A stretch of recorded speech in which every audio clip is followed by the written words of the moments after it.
죄 사함과 치유의 능력.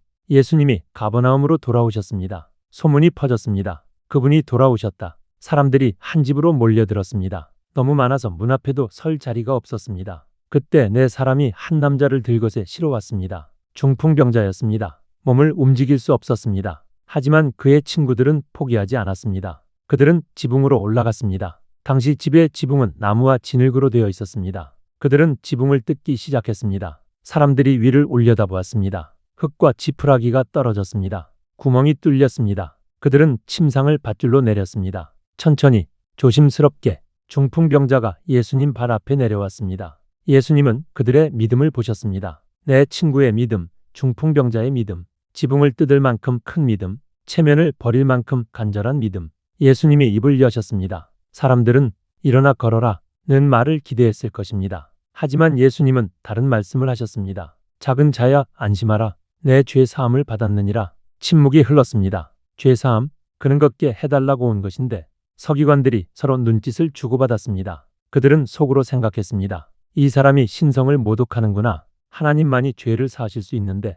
예수님은 그들의 생각을 아셨습니다. 마음을 읽으셨습니다. 너희가 어찌하여 마음에 악한 생각을 하느냐? 서기관들이 움찔했습니다. 어떻게 하셨을까? 내 죄 사함을 받았느니라 하는 말과 일어나 걸어가라 하는 말 중에 어느 것이 쉽겠느냐? 질문이었습니다. 둘 다 불가능해 보였습니다. 하지만 죄 사함을 받았다 고 말하는 것은 확인할 방법이 없었습니다. 누가 압니까? 정말 사해졌는지. 그러나 인자가 세상에서 죄를 사하는 권능이 있는 줄을 너희로 알게 하려 하노라. 예수님은 중풍병자를 향해 말씀하셨습니다. 일어나 내 침상을 가지고 집으로 가라. 순간이 멈춘 것 같았습니다. 모두가 숨을 죽였습니다. 그리고 기적이 일어났습니다. 중풍병자의 손가락이 움직였습니다. 발가락이 움직였습니다. 팔에 힘이 들어갔습니다. 그는 일어났습니다. 수년 만에 처음으로 침상을 들었습니다. 그리고 걸어 나갔습니다. 사람들이 비켜주었습니다. 어떤 이는 눈물을 흘렸습니다. 어떤 이는 하나님께 영광을 돌렸습니다.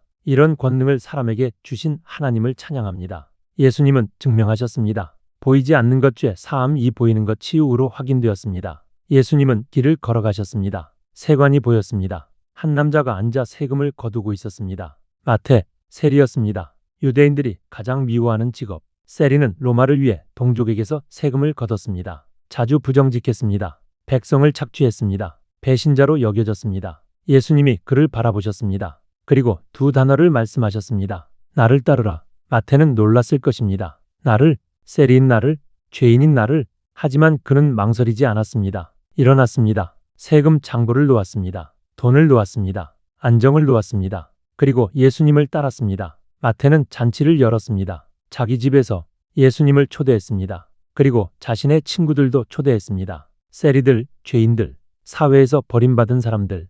예수님은 그들과 함께 앉으셨습니다. 함께 식사하셨습니다. 웃으셨습니다. 이야기하셨습니다. 바리새인들이 창문으로 들여다보았습니다. 분노가 끓어올랐습니다. 그들은 제자들에게 다가가 물었습니다. 어찌하여 너희 선생은 세리와 죄인들과 함께 잡수시느냐?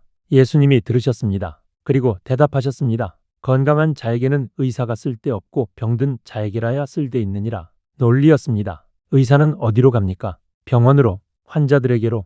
마찬가지로 예수님도 죄인들에게 가신 것입니다. 너희는 가서 내가 긍휼을 원하고 제사를 원하지 아니하노라 하신 뜻이 무엇인지 배우라. 선지자 호세아의 말씀이었습니다. 하나님은 종교 의식보다 자비를 원하십니다. 제사보다 사랑을. 나는 의인을 부르러 온 것이 아니요 죄인을 부르러 왔노라. 예수님의 사명 선언이었습니다. 완벽한 사람들이 아니라 부서진 사람들을 위해 오셨습니다. 세례 요한의 제자들이 질문했습니다. 우리와 바리새인들은 금식하는데 어찌하여 당신의 제자들은 금식하지 아니하나이까? 예수님은 비유로 대답하셨습니다. 혼인집 손님들이 신랑과 함께 있을 동안에 슬퍼할 수 있느냐? 결혼식을 상상해 보십시오. 신랑이 있습니다. 즐거움이 있습니다. 축하가 있습니다. 금식할 때가 아닙니다. 그러나 신랑을 빼앗길 날이 이르리니 그때에는 금식할 것이니라. 어두운 예고였습니다. 예수님이 떠나실 날, 십자가의 날.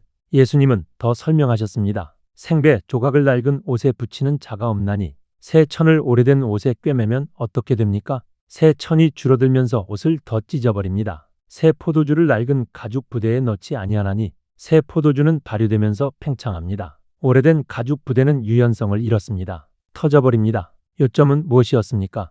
예수님이 가져오신 것은 새로운 것이었습니다. 낡은 종교 체계에 맞출 수 없었습니다. 새 부대가 필요했습니다. 새로운 마음이. 바로 그때 한 관리가 뛰어들어왔습니다.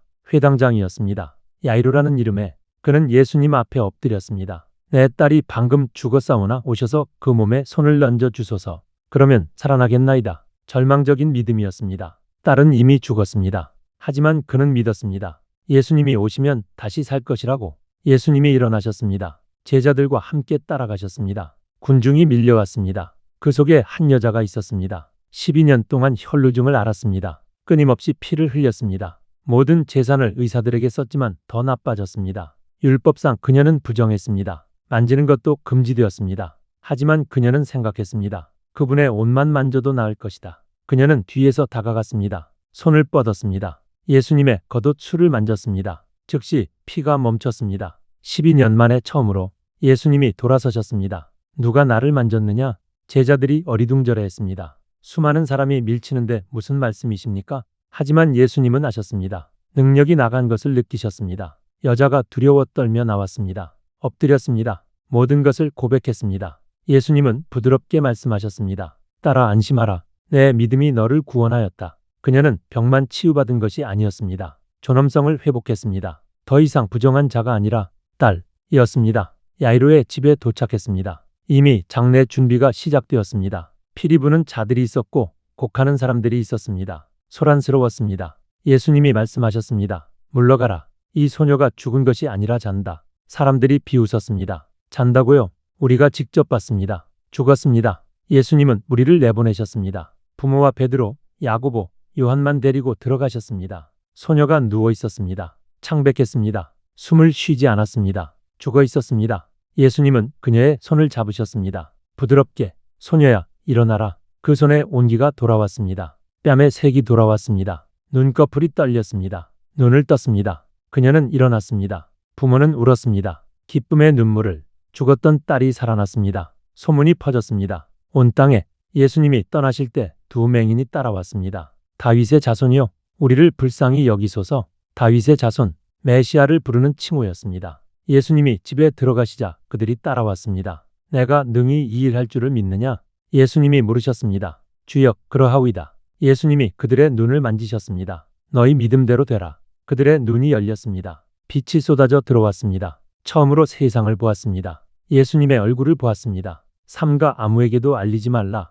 예수님이 경고하셨습니다. 하지만 그들은 어떻게 침묵할 수 있었겠습니까? 그들은 나가서 모든 사람에게 말했습니다. 그 다음은 말 못하는 사람이었습니다. 귀신 들려 말을 할 수 없었습니다. 예수님이 귀신을 쫓아내시자 그가 말하기 시작했습니다. 이스라엘 가운데서 이런 일을 본 적이 없다. 사람들이 외쳤습니다. 하지만 바리새인들은 달랐습니다. 그가 귀신의 왕을 의지하여 귀신을 쫓아낸다. 그들은 인정할 수 없었습니다. 예수님을 받아들이려면 자신들이 틀렸다는 것을 인정해야 했습니다. 예수님은 계속 다니셨습니다. 모든 도시와 마을에 가르치시고 전파하시고 고치셨습니다. 어느 날 예수님은 무리를 보시며 마음이 아프셨습니다. 불쌍히 여기신 이는 그들이 목자 없는 양과 같이 고생하며 기진함이라. 양떼가 목자 없이 헤매고 있었습니다. 상처받고 잃어버리고 두려워했습니다. 예수님은 제자들에게 말씀하셨습니다. 추수할 것은 많되 일꾼이 적으니 들판이 익었습니다. 수확할 준비가 되었습니다. 하지만 일할 사람이 부족했습니다.